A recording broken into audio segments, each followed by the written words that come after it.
జూబ్లీహిల్స్ ఉప ఎన్నికకు ప్రధాన రాజకీయ పార్టీలు సిద్ధమవుతున్నాయి. పార్టీల ముఖ్య నేతలు జూబ్లీహిల్స్ నియోజకవర్గంలో విస్తృతంగా పర్యటిస్తున్నారు. ఉప ఎన్నికలో గెలవడం ద్వారా తామే తెలంగాణలో బలమైన రాజకీయ శక్తి అనే సందేశం పంపాలని రాజకీయ పార్టీలు భావిస్తున్నాయి. జూబ్లీహిల్స్ ఉప ఎన్నిక షెడ్యూల్ విడుదల కంటే ముందే పొలిటికల్ హీట్ పెరుగుతోంది. అధికార కాంగ్రెస్, విపక్ష బీఆర్ఎస్, బీజేపీ పార్టీలు ఉప ఎన్నికకు కసరత్తు మొదలుపెట్టాయి. 2023లో కాంగ్రెస్ పార్టీ అధికారంలోకి వచ్చిన తర్వాత జరగనున్న రెండో ఉప ఎన్నికను ప్రధాన రాజకీయ పార్టీలు సీరియస్ గా తీసుకున్నాయి.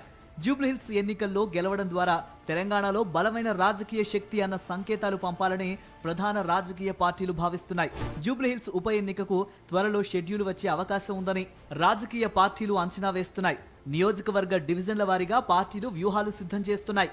ఆయా డివిజన్లకు పార్టీ సీనియర్ నేతలను నియమిస్తూ ఉప ఎన్నికల్లో గెలిచేందుకు సర్వశక్తులు ఉపయోగించాలని ఆయా పార్టీల పెద్దలు వ్యూహాలు పన్నుతున్నారు. ఆదివారం నాడు CM Revanth Reddy party senior నేతలతో జూబ్లీహిల్స్ ఉప ఎన్నికపై సన్నాహక సమావేశం నిర్వహించారు. పార్టీ అభ్యర్థి గెలుపు కోసం నేతలకు దిశానిర్దేశం చేశారు. జూబ్లీహిల్స్ నియోజకవర్గంలో డివిజన్ల వారీగా ఇన్ఛార్జీలను నియమించింది బీఆర్ఎస్. ప్రతి డివిజన్లో పార్టీ శ్రేణులతో సమావేశాలు నిర్వహిస్తోంది.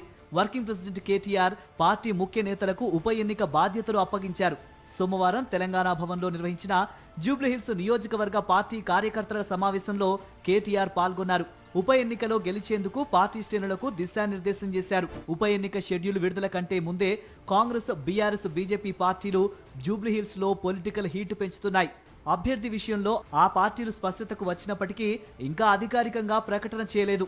జూబ్లీహిల్స్ నియోజకవర్గంలో ఏ పార్టీ పాగా వేస్తుంది అని తెలియాలంటే కొద్ది రోజులు ఆగాల్సిందే.